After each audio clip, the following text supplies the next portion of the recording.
A town where everyone's got a script and nobody's telling the truth. There's only one thing more powerful than talent: perception. You ever notice that, huh? Guy can't act, can't write, can't even hold a damn coffee cup, right? But somehow, he's the next big thing. Yeah, welcome to Hollywood, sweetheart. Introducing the Hollywood Reputation Rewrite. The only all-in-one system designed to turn your complete disaster of a career into an award-winning illusion. What's in the box? Oh, I'm glad you asked. The Crisis Vanisher Spray. Got a scandal? Spray it once. Boom. Now it's a misunderstanding. The Paparazzi Summoner app. You don't chase fame anymore. Fame chases you. Even if you're just picking up a latte looking like a bum. The Method Acting Excuse Kit. Acting weird? Rude? Completely out of your mind? Relax. You're not unstable. You're committed to the craft. The award season whisperer. Dononasuri Miranimuts. Don't worry about performances. We got relationships. A few dinners, a couple favors. Next thing you know, you're crying on stage holding a statue you didn't earn. Beautiful thing. The image rebrand button. One click. You go from problematic train wreck to the redumortosia. Brave voice of a generation. Like magic. See, in this town, it ain't about what you did. It's about what people believe you did. So why leave your reputation to chance, huh? When you can control the narrative like a real professional.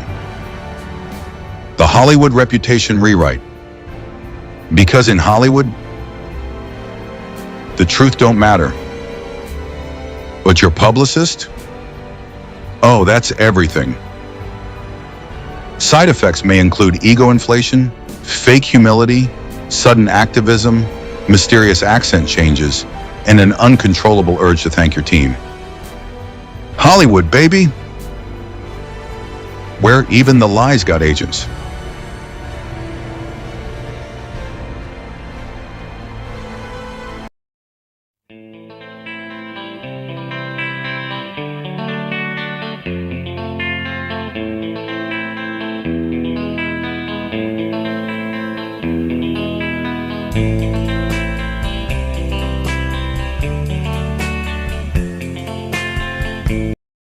Havana, Heroin, and the Blackmail Empire. Pizzaverse Studios. Palermo Productions Original. Written by Bambi Palermo. Narrated by Vincent DiPrio. In 1955, the entire United States revered Jane Russell. But in Havana, this Hollywood icon was no longer a human being. She was collateral to the crime boss, Santo Trafficante Jr. A hostage thrown into a locked room bound by a corpse and a mountain of heroin. Her radiant smile on the red carpet was, in fact, desperate submission. The cruelest paradox lies here. America's most desired woman became a slave tool forced to use her own glamour to draw powerful politicians into the ruthless blackmail machine manipulated by Santo Trafficante Jr.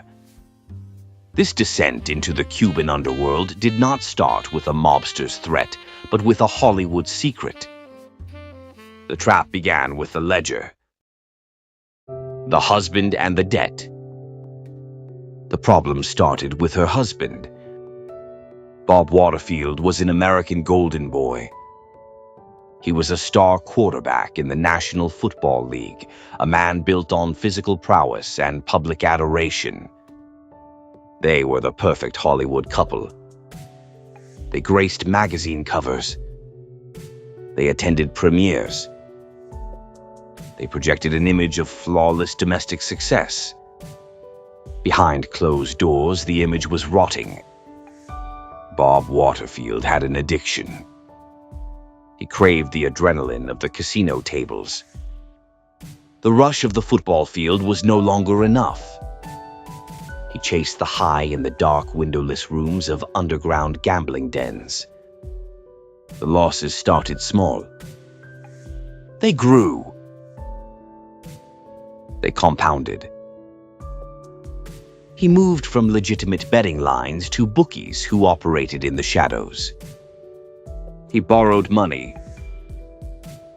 He did not have to win back money he had already lost.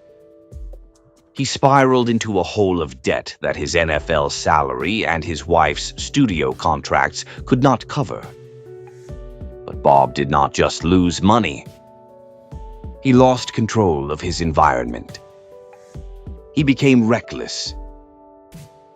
In the desperate narcotic haze of his gambling binges, he made mistakes. He allowed himself to be compromised. The men who held his debts were not bankers. They did not file civil lawsuits. They collected leverage.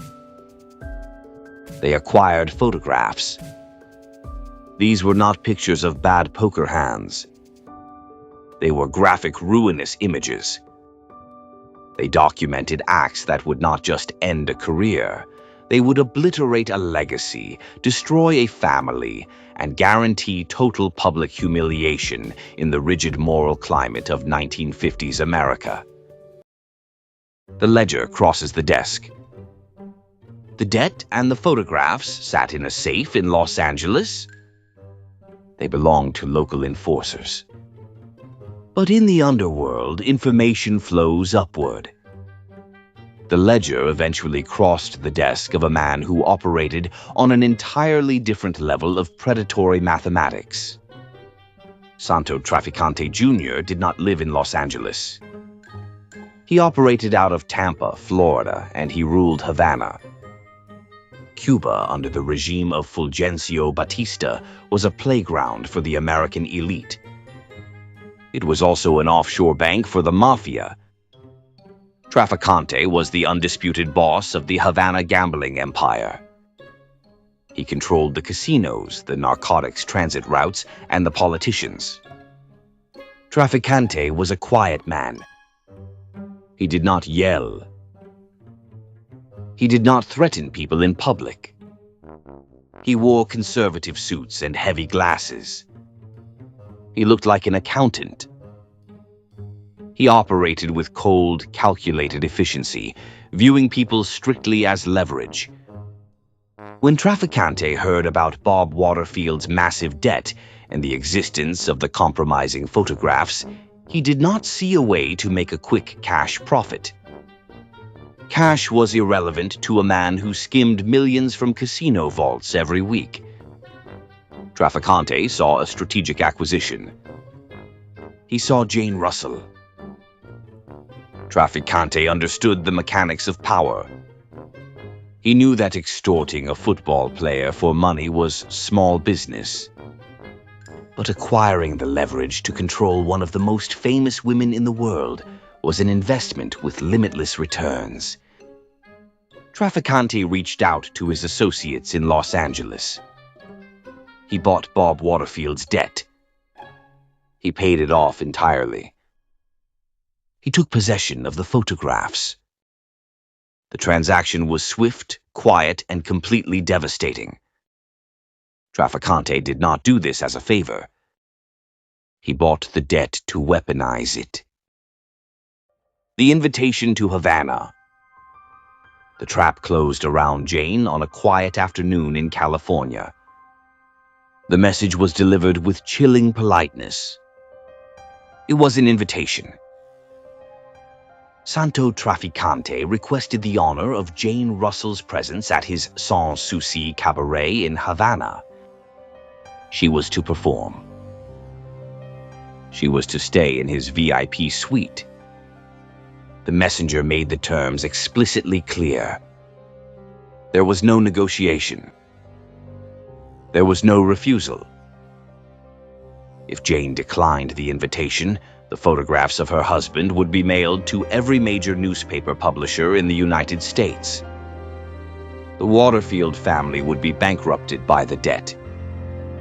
Their reputation would be incinerated.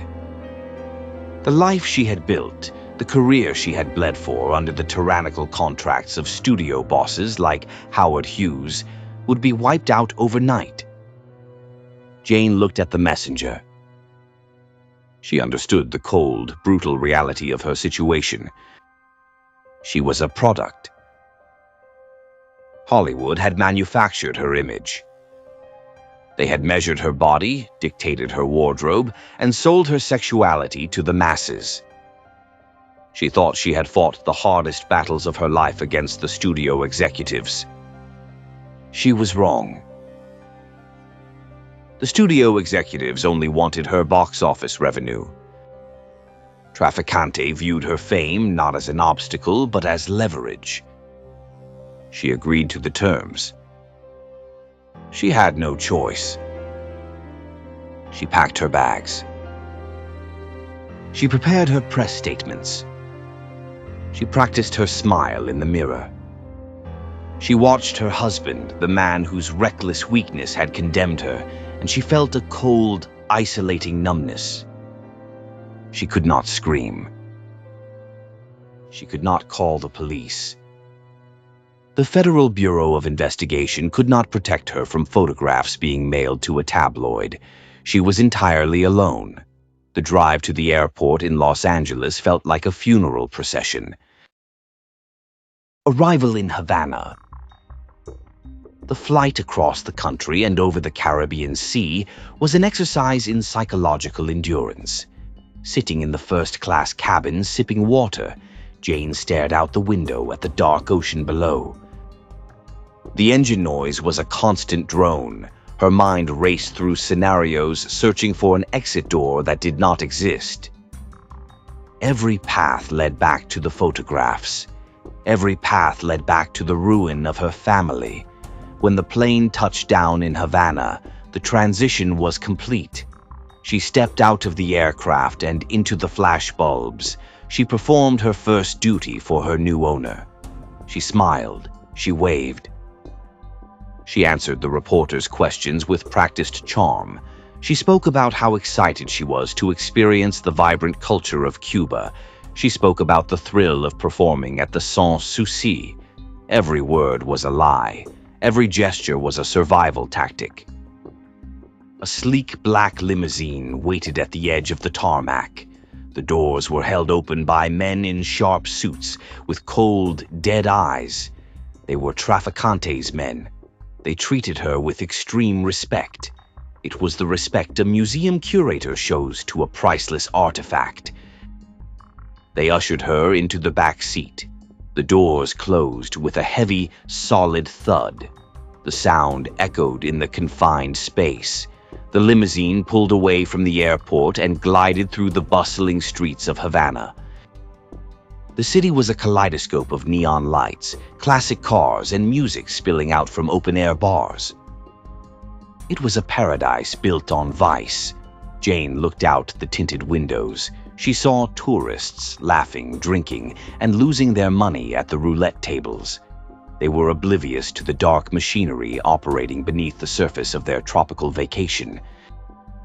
The car turned into the long, palm-lined driveway of the Sans Souci.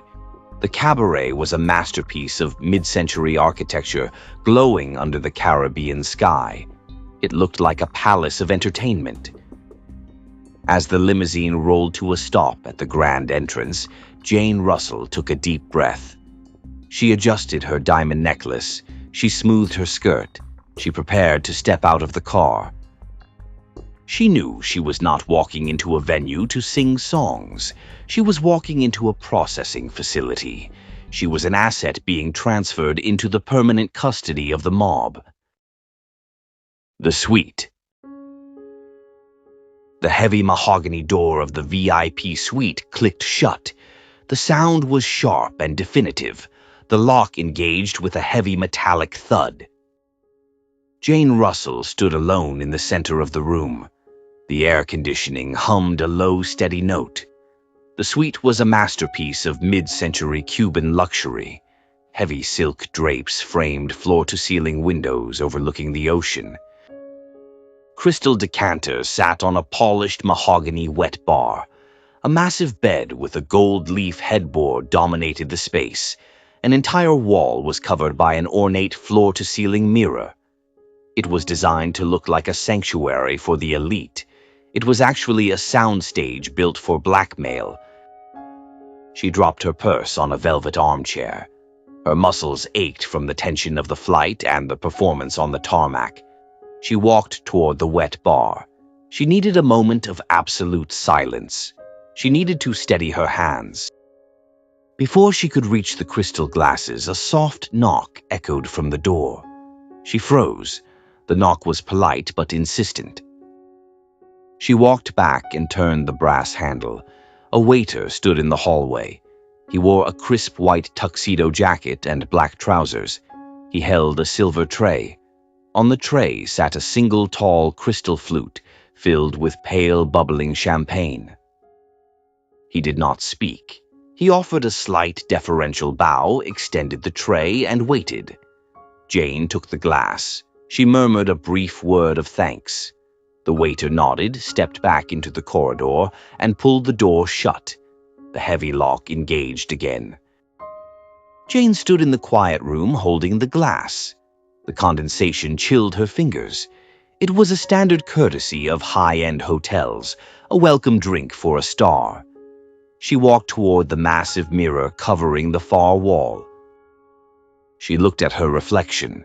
She saw the perfect hair, the tailored suit, the flawless makeup. She saw the commodity that Santo Trafficante had purchased. She raised the glass to her lips. The champagne was cold. It tasted sharp and dry. She drank half of it in one swallow. She needed the alcohol to slow her racing heart. She needed it to blur the sharp edges of her reality. The physical reaction was not immediate. It started as a subtle heaviness at the base of her skull. She walked toward the bed, intending to sit down. The floor seemed to tilt slightly to the left. She blinked. The edges of her vision began to darken. A thick, unnatural lethargy spread down her neck and into her shoulders. Her arms felt like they were filled with wet sand. The crystal glass slipped from her fingers. It hit the thick carpet and rolled away. It did not break. Jane tried to speak. Her tongue was a dead weight in her mouth. She tried to command her legs to move toward the door. They did not respond. Her nervous system was shutting down, hijacked by a heavy chemical sedative mixed flawlessly into the champagne. The room spun in a slow, sickening circle. She collapsed onto the carpet. The impact pushed the last remaining breath from her lungs. She could not move a single muscle. She was a prisoner inside her own paralyzed body. The staged felony. Her consciousness fragmented. She was trapped in a dark, suffocating twilight. She could not see, but her hearing remained terrifyingly sharp. The lock on the door clicked open. The sound was loud in the quiet room. Heavy footsteps crossed the carpet. Multiple men. They did not speak. They moved with the cold, practiced efficiency of men executing a routine industrial task. Rough hands grabbed her shoulders and her legs. They lifted her off the floor. They dropped her onto the center of the massive bed. The mattress shifted. Someone adjusted her limbs, posing her like a mannequin in a department store window. They arranged her skirt. They turned her head to face the center of the room. She was entirely helpless. Then the heavy dragging sound began. It came from the hallway, a wet, labored friction against the carpet. Two men dragged a heavy object into the room. It was a human body. The man was dropped onto the bed next to Jane. He smelled of sweat, cheap cologne, and fresh blood. He was breathing in ragged, bubbling gasps. He had been severely beaten. His body twitched against her side. She felt the warmth of his blood seeping into the sheets. Another man stepped forward. A heavy leather suitcase was slammed onto the mattress near her feet. The metallic latches snapped open. The man tipped the suitcase. Thick plastic-wrapped bricks spilled out. Several of the bricks were slashed open. A mountain of white powder poured over the blankets, pooling inches from Jane's paralyzed hand. It was raw, unrefined heroin. Enough narcotics to trigger a federal trafficking indictment that carried a mandatory life sentence. Jane lay completely immobilized in the center of the nightmare, a dying man bleeding on her left, a mountain of heroin on her right. She was the focal point of a perfectly orchestrated felony. From behind the massive mirror on the wall, a mechanical sound began. A low, rhythmic whirring. The mirror was two-way glass. Behind it sat a small, dark observation room. Inside that room, a technician operated a 16mm motion picture camera. The lens was focused directly on the bed. The camera recorded the unblinking, horrifying truth of the staged scene.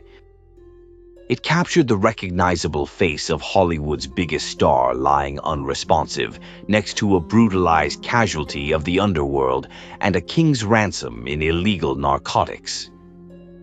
Flashbulbs erupted from the corners of the suite. The stark, blinding light burned through Jane's eyelids.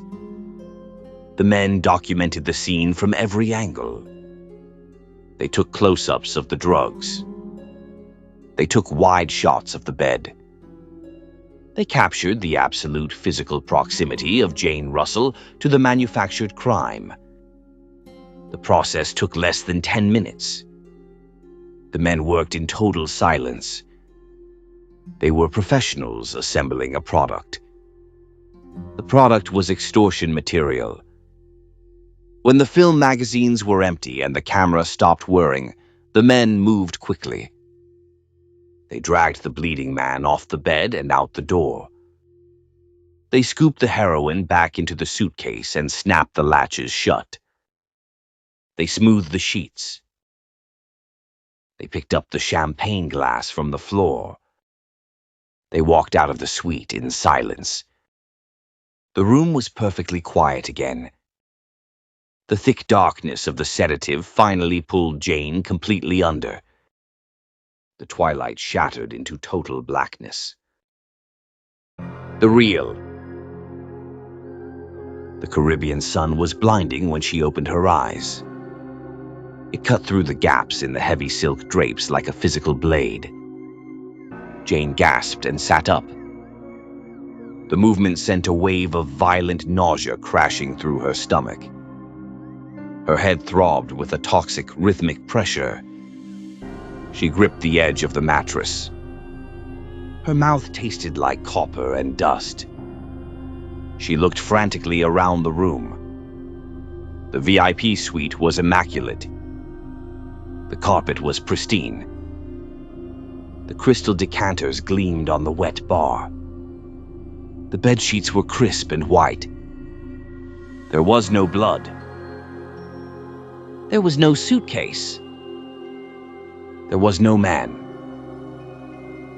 The flute of champagne was gone. The room betrayed absolutely no evidence of the terror that had occurred hours before. For a terrifying minute, her mind fractured. She wondered if the stress had finally broken her. She wondered if the debt, the flight, and the sheer panic had induced a vivid psychotic hallucination. The room was so perfectly clean. It was a sterile cube of luxury. She touched her face. She looked at her hands. She was wearing the same tailored suit she had arrived in. It was slightly wrinkled but clean. The perfect erasure of the event was a deliberate psychological weapon. It was designed to make her doubt her own sanity. A sharp knock broke the silence. Jane flinched. The lock turned from the outside. The door swung open. Santo Traficante Jr. walked into the room. He did not look like a gangster. He did not have thick scars or a broken nose. He wore a perfectly tailored gray suit. His silver hair was combed neatly back. He wore thick, dark-rimmed glasses. He looked like an executive arriving for a board meeting. He carried a small, square leather case. He closed the door behind him. He did not lock it. He did not need to. He owned the building. He owned the island. He did not offer a greeting. He did not ask how she slept.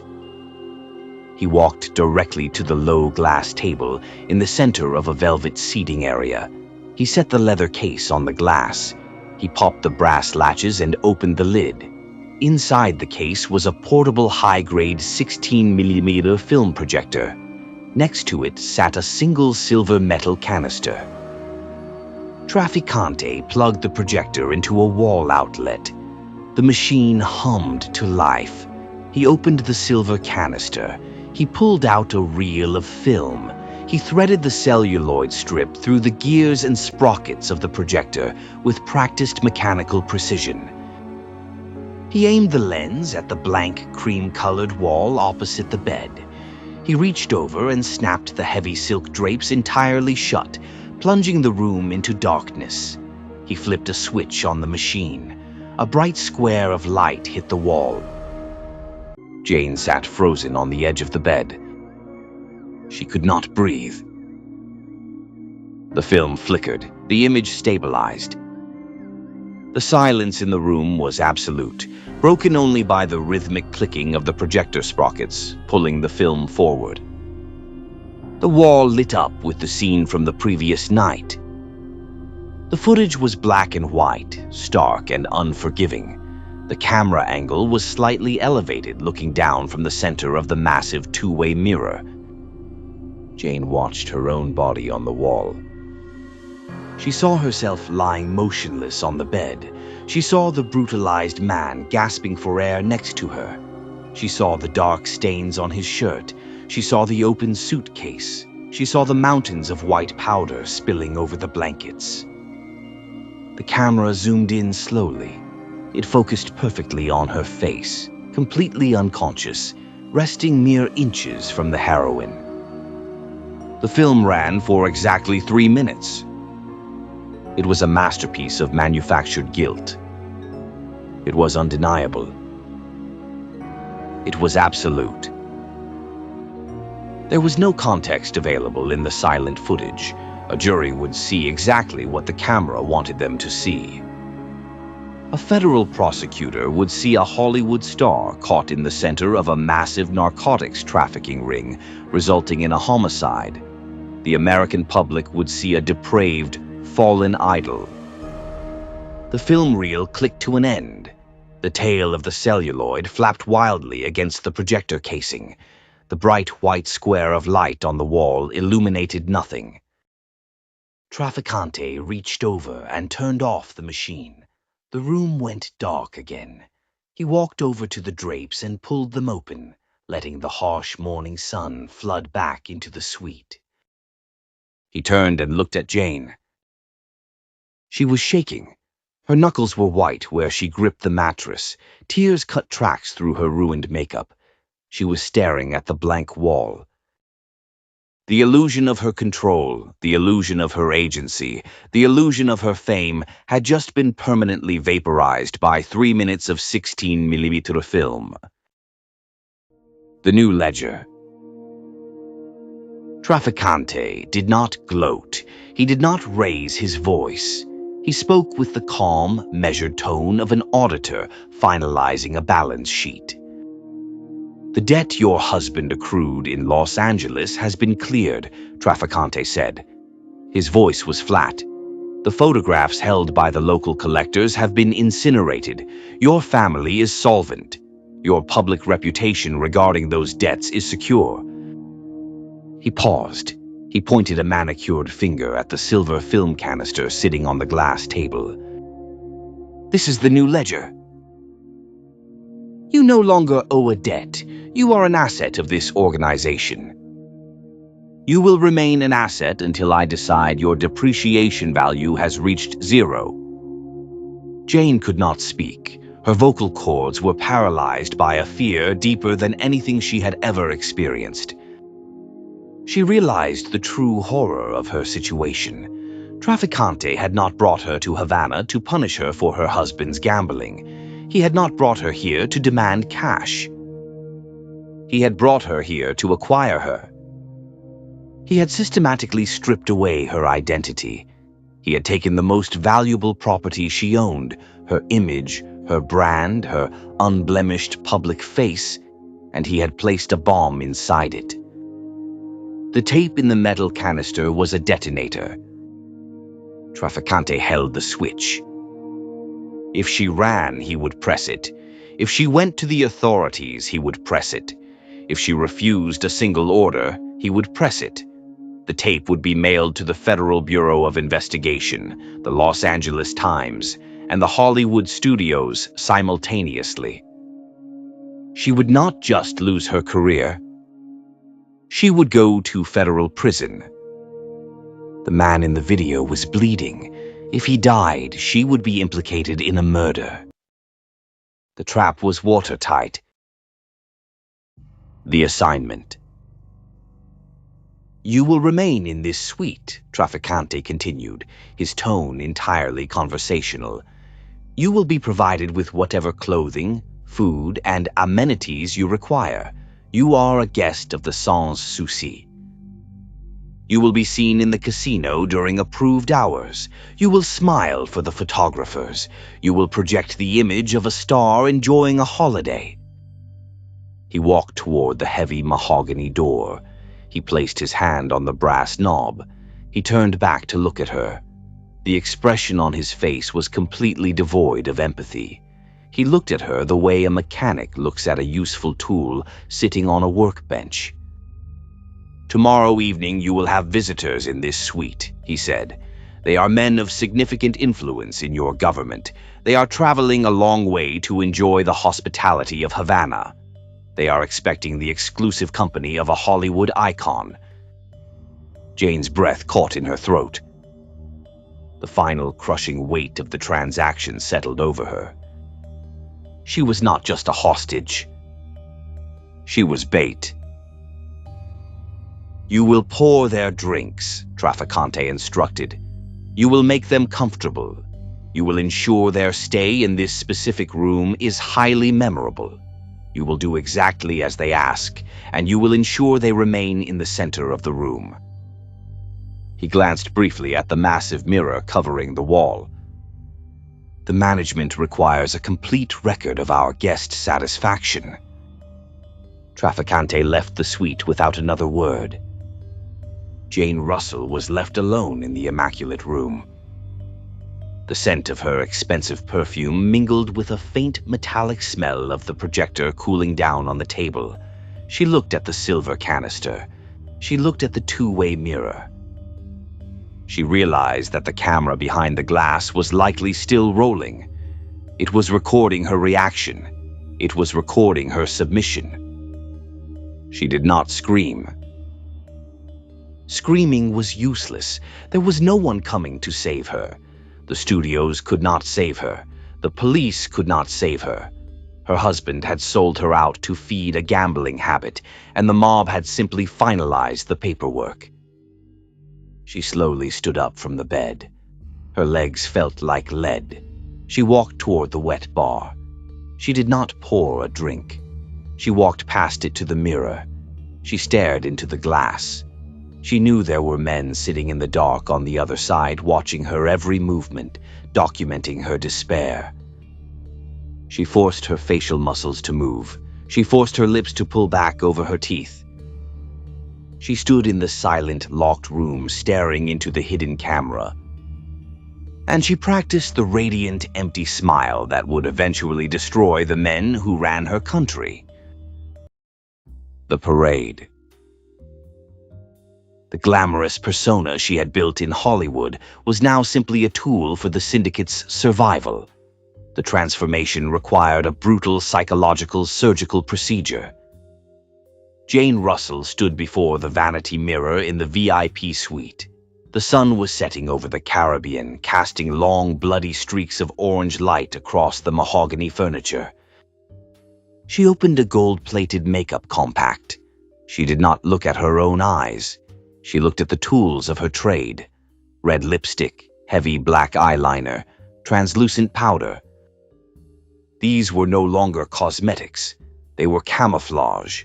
They were the war paint of a captive soldier, ordered to the front lines of an invisible conflict. She applied the lipstick. The color was a deep, aggressive crimson. The studio executives in Los Angeles had designed this specific shade to project availability, danger, and desire. It was meant to sell cinema tickets to working-class men across America. Santo Trafficante Jr. was utilizing the exact same psychological triggers, but his target audience was significantly smaller and exponentially more dangerous. Jane stood up. She smoothed the fabric of her evening gown. It was a dark emerald green silk that clung to her famous silhouette like a second skin. It was cut low across the chest. It restricted her breathing. It restricted her stride. It was designed to make her look like a predator while functioning perfectly as a straitjacket. She walked toward the heavy mahogany door.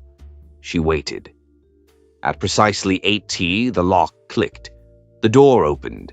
2 men in dark suits stood in the hallway. They did not speak. They gestured for her to follow. The descent to the casino floor was a highly choreographed parade. Trafficante needed the world to see her. He needed the alibi of her stardom to cover the mechanics of his extortion machine. Jane walked out of the private elevator and into the chaotic noise of the Sans Souci. The air was thick with the smoke of expensive Cuban cigars and the sharp scent of spilled rum. The roulette wheels spun with a hypnotic mechanical clatter. The moment she appeared, the temperature of the room shifted. Tourists stopped gambling. Waiters paused with their trays. Flashbulbs from hired photographers began to detonate in rapid succession. Jane deployed the smile. It was a muscular reflex completely disconnected from her central nervous system. She waved. She allowed the photographers to capture the image of the ultimate Hollywood bombshell, enjoying the peak of her career in the tropical paradise of Havana. She was escorted to a reserved booth lined in red velvet. The table was immediately covered in complimentary champagne and caviar. She sat alone, flanked by invisible perimeters established by Trafficante's men. She was the crown jewel on display. The display had a specific purpose. It was an advertisement.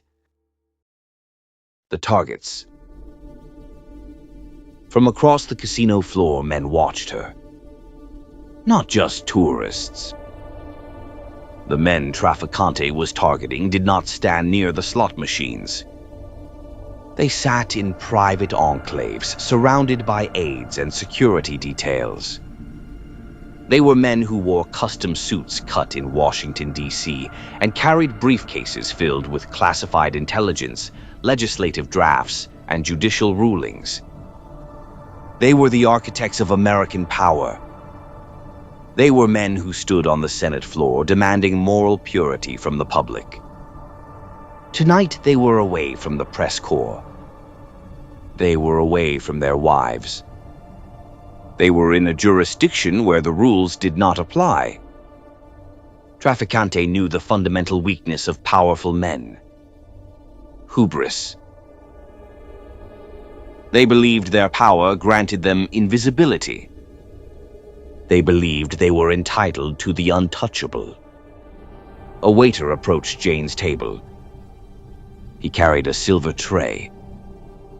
On the tray was a folded note. He placed it next to her champagne glass and retreated. Jane opened the paper. It contained a single name and a room number. The room number was her own VIP suite.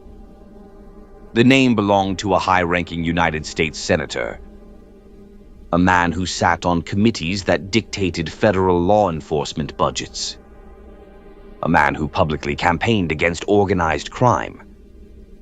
The hunt had begun. Jane stood up. She did not look around. She walked back toward the private elevators. Her heels clicked a steady rhythmic march on the marble floor. She felt entirely hollow. The fear that had paralyzed her the previous night had burned itself out, leaving behind a cold, metallic dread. She was no longer a victim waiting for the axe to fall. She was the axe. The room behind the mirror. She returned to the suite. She left the heavy mahogany door unlocked. She walked to the wet bar. She arranged the crystal glasses. She placed a bottle of imported scotch on the silver tray. She positioned an ice bucket.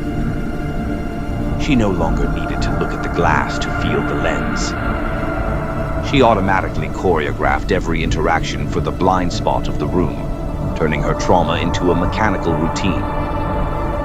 10 minutes later, the door opened. The senator walked in.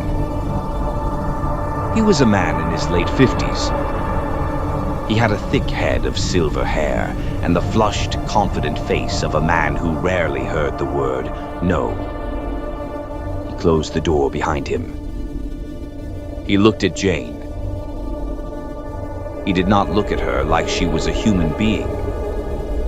He looked at her the way a conqueror looks at a newly acquired territory. "Ms. Russell," he said. His voice was a practiced deep baritone. It was a voice designed for public speaking, now lowered into a conspiratorial purr. "Santo told me you were extending your hospitality. I must admit I considered it an exaggeration." "Santo is a very generous host," Jane replied. Her voice was smooth, trained by years of studio vocal coaches. It betrayed nothing. She walked toward him.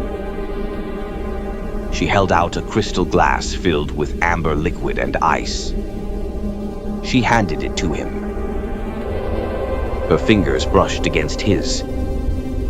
The physical contact made her stomach violently recoil. But her face remained fixed in an expression of welcoming intrigue. The senator took a long drink of the scotch. He relaxed. He felt entirely in control. He was standing in a private suite in a foreign country with a Hollywood sex symbol. He believed he was the apex predator in the room. He believed he was executing a masterful secret conquest. He was incredibly wrong. Jane began the choreography. It was a delicate psychological dance dictated by the fixed focal length of the hidden camera. She moved toward the velvet seating area in the center of the room. She ensured the lighting fell perfectly across her features. She sat down, crossing her legs, allowing the slit in her emerald gown to expose exactly what the studio executives, and now the mob bosses, knew would paralyze a man's higher reasoning functions. The senator followed her. He sat next to her. He was eager. He was careless. He began to talk. He talked about his power. He talked about his influence. Men like him always needed to verbalize their dominance before they exercised it. Jane listened. She nodded. She poured him another drink. She laughed at his terrible jokes. She performed the role of the awestruck starlet flawlessly. Every movement she made was calculated. shifted her weight, ensuring his face remained turned toward the mirror. When he reached for her, she guided his hand, subtly repositioning his body so the camera would have an unobstructed view of his actions. She was directing his ruin in real time. The scotch and the isolation quickly broke down his professional restraint. He discarded his suit jacket. He discarded his tie. He discarded the moral authority he wielded back in Washington. The suite became a theater of compromise. Jane disconnected her consciousness from her physical form. She hovered somewhere near the ceiling, watching the scene play out below her. She felt the heavy hands of the lawmaker grabbing her flesh. She smelled the stale alcohol on his breath.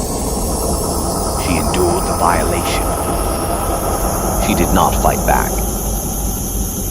Fighting back would ruin the film. Fighting back would detonate the explosive tape locked in Traficante's vault. She kept her eyes open. She stared at the ceiling over the senator's shoulder. She listened to the faint, almost imperceptible whir of the camera behind the glass. It was the sound of a career being dismantled. It was the sound of a government official being fitted with a permanent, invisible leash. The encounter lasted less than an hour. For Jane, it felt like a glacial century. When it was over, the senator dressed quickly. The arrogance had returned, layered over a thin veneer of smug satisfaction. He checked his watch. He adjusted his silver hair in the reflection of the two-way mirror, completely unaware that he was looking directly into the lens that had just captured his political death warrant. "A remarkable evening, Miss Russell," he said, straightening his tie. "I imagine we will keep this strictly between us." "Of course, Senator," Jane said. She remained sitting on the velvet sofa. She pulled her silk robe tightly around her shoulders. "Strictly between us?" He left the room. Jane sat in the silence. She did not cry. Crying was an emotion, and she had systematically shut down all emotional processing centers to survive the hour. She walked into the marble bathroom. She turned on the shower. She stood under the scalding water until her skin turned bright red. She scrubbed her body with a harsh, abrasive cloth. She tried to wash away the smell of the scotch, the smell of the man, the smell of the betrayal. The physical evidence was scrubbed away, but the psychological damage compounded with every reset. When she stepped out of the shower, the suite had been reset. While the water was running, invisible hands had entered the room. The empty glasses were gone. The ashtrays were clean.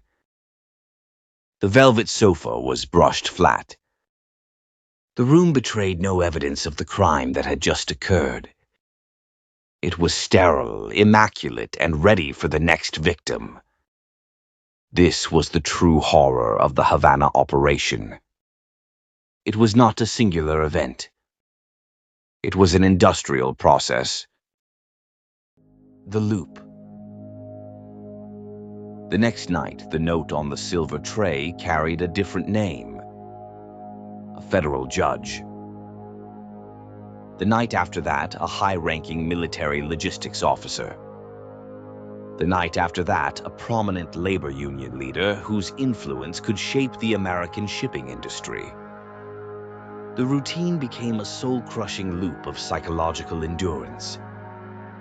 Put on the dress, apply the red lipstick, walk the casino floor, receive the target, direct them to the center of the room, keep their face to the mirror, endure the violation, wash the skin, wait for the reset. Traficante had turned a Hollywood icon into his most effective operative. She possessed the ability to bypass security clearances, ignore executive privilege, and penetrate the highest echelons of national defense. A foreign spy would require years of training and deep cover to compromise a United States general. Jane Russell required a glass of scotch and a low-cut dress. She watched the men fall into the trap with a sickening predictability. They were all the same.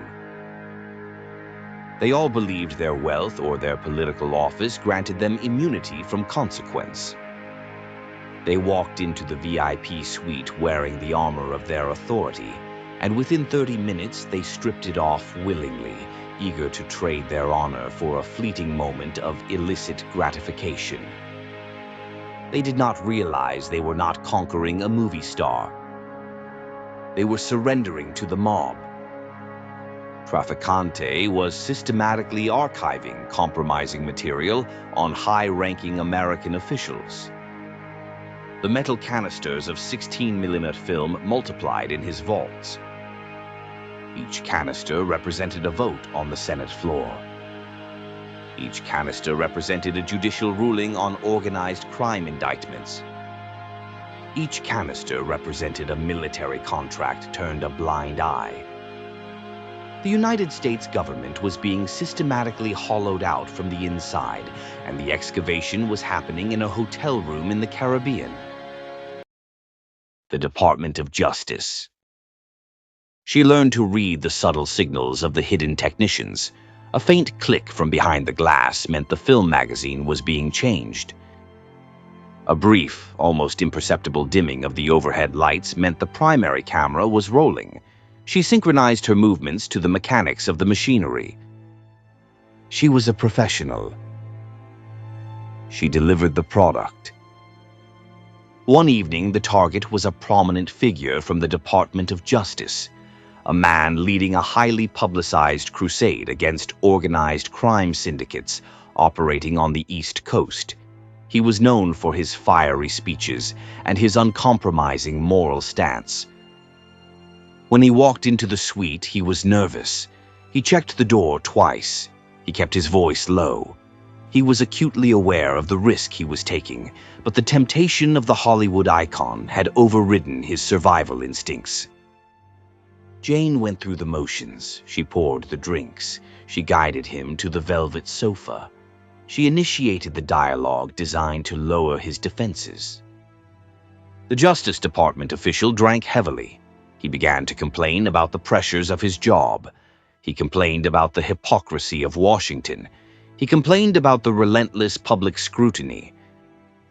"They expect me to be a saint," he slurred, leaning his heavy head against Jane's shoulder. "They have no idea the compromises you have to make just to get anything done in that city. It's all a game. Everything is a negotiation."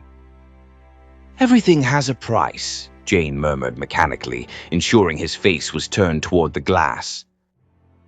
"Exactly," the official said. He reached for her. "And tonight I am taking my cut." As the encounter progressed, Jane stared at the ceiling. She listened to the faint whir of the camera. She thought about the man's fiery speeches on television. She thought about the grand juries he convened. She thought about the absolute staggering hypocrisy of the American power structure. The man crushing her against the sofa was the very mechanism designed to stop men like Santo Trafficante. The mob did not have to wage a war against the government. The government was voluntarily surrendering in a hotel room in Havana. When the official left, buttoning his jacket and smoothing his hair, he left behind more than empty glasses. He left behind his autonomy. The ritual was always the same, a locked door and water hot enough to scar. The extortion machine was perfect. It was a closed loop of mutually assured destruction. The politicians could never expose Trafficante because exposing him meant exposing themselves. Trafficante held the leverage to dictate national policy, manipulate federal investigations, and ensure the uninterrupted flow of narcotics and illicit capital.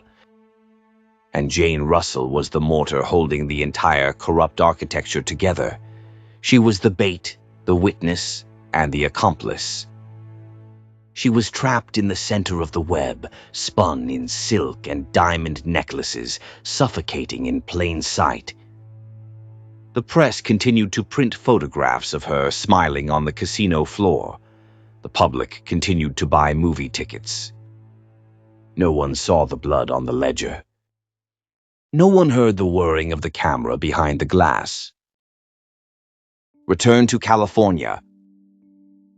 The physical residency in Havana eventually reached its scheduled end. Santo Traficante Jr. didn't need to keep her on the island permanently. A prolonged, unexplained absence from the American public eye would generate unwanted press inquiries. The studios needed their product back on the sound stages. Traficante needed his asset back in the mainstream to maintain the illusion of her pristine celebrity. He summoned her to his office on her final morning in Cuba. He did not offer a handshake.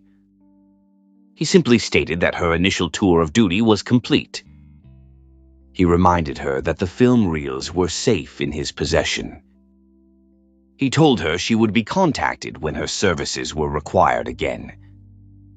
She was granted permission to return to California. The flight back to Los Angeles was a journey across a fractured reality. Jane stared out the airplane window at the coastline of the United States. She was returning to her home, her husband, and her career. On paper, her life was perfect. In truth, she was a smuggled piece of contraband returning to the scene of a crime. Bob Waterfield met her at the airport. He smiled for the photographers. He kissed her cheek. He drove her back to their sprawling estate. He believed the financial crisis had been averted through studio loans and clever accounting. He did not know that his gambling debt had been settled with his wife's autonomy. Jane looked at the man sitting next to her in the car. She felt a cold, terrifying disgust. She could not tell him the truth. Telling him would trigger the release of the photographs. Telling him would destroy the very thing she had sacrificed her soul to protect. She was forced to live with the architect of her destruction, maintaining the facade of a happy Hollywood marriage. She was looking for a camera lens. She was looking for the technicians. She did not feel relief when she found empty space. The absence of a camera in a Chicago hotel did not negate the existence of the camera in Havana. She paid for the damages in cash the next morning. She blamed the broken mirrors on clumsy accidents or excessive drinking. The hotel managers accepted the cash and the excuses. They were dealing with a major celebrity. Erratic behavior was expected. They did not know they were dealing with a prisoner of war suffering from acute psychological trauma. As the studio system faded, Russell turned to philanthropy, championing international adoption until her death in 2011. She divorced Waterfield in 1968, taking the true depths of their ruin to the grave. To the public, she remained the flawless face of 1950s cinema. A glamorous legacy that perfectly masked the dark reality of her time at the Sans Souci. The aftermath. The return to the studio system required a psychological compartmentalization that bordered on clinical insanity. Jane reported to the makeup chairs at dawn. She sat under the bright, blinding lights of the 35mm Technicolor cameras. She memorized scripts. She delivered comedic lines opposite leading men like Bob Hope and Clark Gable. She wore glamorous costumes and projected the fierce, independent persona the public demanded. When the director yelled "cut," the illusion dissolved. The heavy studio lights felt exactly like the flashbulbs in the Havana suite. The cameras on the Hollywood lot were recording entertainment, but her mind was permanently fixed on the hidden 16mm lens behind the two-way mirror. The split reality fractured her nervous system. Jane Russell, born on June 21, 1921 in Bemidji, Minnesota, had moved to California looking for opportunity. The studios had stripped away her Midwestern identity and manufactured a sex symbol. Santo Trafficante had taken that manufactured symbol and weaponized it. The girl born in 1921 was dead. The Hollywood star was a hollow shell. The only thing left inside was a crippling, untreated paranoia. The paranoia manifested in the dark. Jane developed a severe inability to sleep in hotel rooms. When the studio sent her on promotional tours across the country, she required immediate isolation upon checking into her accommodations. The moment the bellhop closed the door, the ritual began. She locked the deadbolt. She engaged the chain. She walked methodically through the room. She turned off every lamp. She pulled the heavy blackout curtains tightly together, ensuring not a single sliver of streetlight penetrated the space. Then she searched for the glass. Trafficante had trained her to fear mirrors. She walked into the hotel bathroom. She picked up a heavy glass ashtray or a brass candlestick. She did not hesitate. She swung the object directly into the center of the bathroom mirror. The glass shattered, raining jagged shards into the porcelain sink. She stared at the drywall behind the broken glass. In 1955, the entire United States revered Jane Russell. But in Havana, this Hollywood icon was no longer a human being. She was collateral. She was leverage. She was an asset folded into a machine of compromise and control. The public saw glamour. The syndicate saw utility. And somewhere between the red carpet and the locked suite, one of the most famous women in America became the silent center of a blackmail empire. The cruelest paradox remains the same. America's most desired woman was turned into a slave tool, forced to use her own glamour to draw powerful politicians into a ruthless machine manipulated by Santo Trafficante Jr. No one saw the blood on the ledger. No one heard the whirring behind the mirror. No one saw the cage because the cage was built out of fame. If you enjoyed this documentary from Pizzaverse Studios and Palermo Productions Original, make sure you like, subscribe, and turn on notifications. Because around here, we don't just tell the public version. We go into the shadows. We follow the ledger. We look behind the mirror. And we tell the stories buried under glamour, power, corruption, and fear. Thank you for watching. This has been a Pizzaverse Studios documentary and a Palermo Productions original. Written by Bambi Palermo. Narrated by Vincent DiPrio. And remember, sometimes the brightest smile in the room is the one hiding the darkest secret. Jane Russell, the public icon. This is the woman America saw, polished, confident, untouchable. Studio lighting, perfect angles, everything controlled. That smile, manufactured perfection. Santo Trafficante Jr., the operator. Look at this guy. No flash, no theatrics.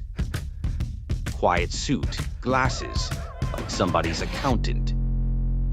That's the trick. Guys like him don't look dangerous. They run everything anyway. Bob Waterfield, the catalyst. Golden Boy, all-American image. Clean-cut, strong, admired. And still, one weakness, one addiction, and boom, whole house of cards starts shaking.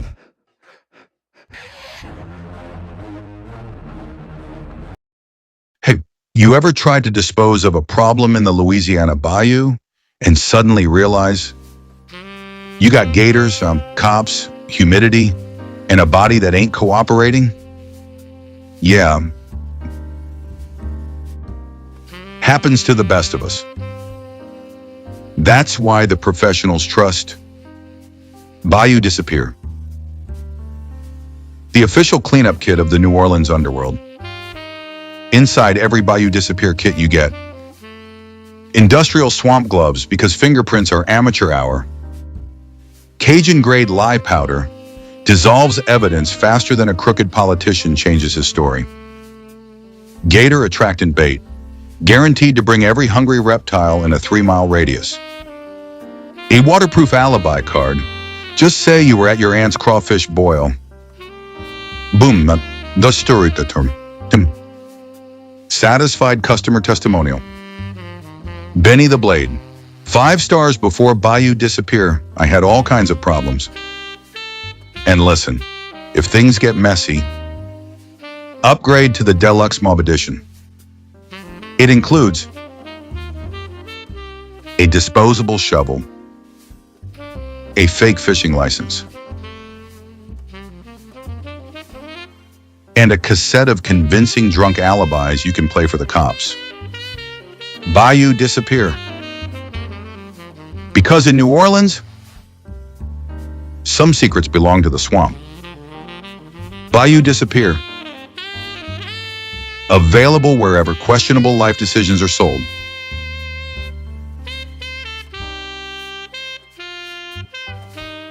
Bro, I'ma tell you like this. I am not the one, little son. Better run with a gun. I'ma tell you like this. Fuck you and fuck where you from. Gotta say the word once and it's done. I'ma tell you like this. We can get it crackin', little bitch. Boy, quit without an attitude, sis. I'ma tell you like this. Better man up, lil' jit. Let me know if it's a problem, is lit. Still a big talk, cause I got the biggest follow through. I follow money, you tryna get hoes to follow you. I am mad at you. How you hung around me and your dumb ass never learned how to keep it G. God damn it, sickening. Hope you listening. Post how you the realest, but you know it's different. Say you got them dividends, talking about them Benjamins. I ain't even gonna violate and talk about what I learned, but keep my name out your bitch ass mouth. Sure, there's other ways you can get that clout. You can dick ride like you do behind the scenes, cause you be switching sides like you LGBT, but I know that boy's around. I know he gon' keep talking. I wasn't raised like that, but now I don't come around them types often. Tell you like this, that, pull up where you at. You know we can get the shit poppin'. Tell you like this, that, pull up where you at. You know we can get the shit. Bro, I'ma tell you like this. I am not the one, little son. Better run with a gun. I'ma tell you like this. Fuck you and fuck where you from. Gotta say the word once and it's done. I'ma tell you like this. We can get it crackin', little bitch. Boy, quit without an attitude, sis. I'ma tell you like this. Better man up, lil' jit. Let me know if it's a problem, is lit. I got a couple reasons. Some of these dudes is turning to haters. I'm a motherfucking reminder how they can never make it. I'm up in this shit and I never needed no one. I'm a business bitch, you gotta pay me to show up. I got that energy, you know that energy, that BDE shit. That I don't really know why that bitch intimidate me shit. That you can't lease this wavy baby make you seasick. That killing you with everything I do, bitch, rest in pieces. You fucking buffoon, thinking you fucking with me. It's ironic, I'm a CEO and don't need company. Look, I'm up in these prices, so dummies don't come to me. Asking me to give them verses, then they wanna come for me. You a whole asshole if you a dude and hate bitches, but your eyes light up when a dude's name's mentioned. Bro, compliment a woman, then you tell him stop simping. Bro, you got vagina envy, tell your homie to stick the tip in. You sus in the comments, you sus in real life. Imagine making fake pages just to speak your own mind. God damn, that must suck, you hate yourself and know why. Seek help, little bitch, before you take your own life. Shit, bro, I'ma tell you like this. I am not the one, little son. Better run with a gun. I'ma tell you like this. Fuck you and fuck where you from. Gotta say the word once and it's done. I'ma tell you like this. We can get it crackin', little bitch. Boy, quit without an attitude, sis. I'ma tell you like this. Better man up, lil' jit. Let me know if it's a problem, is lit.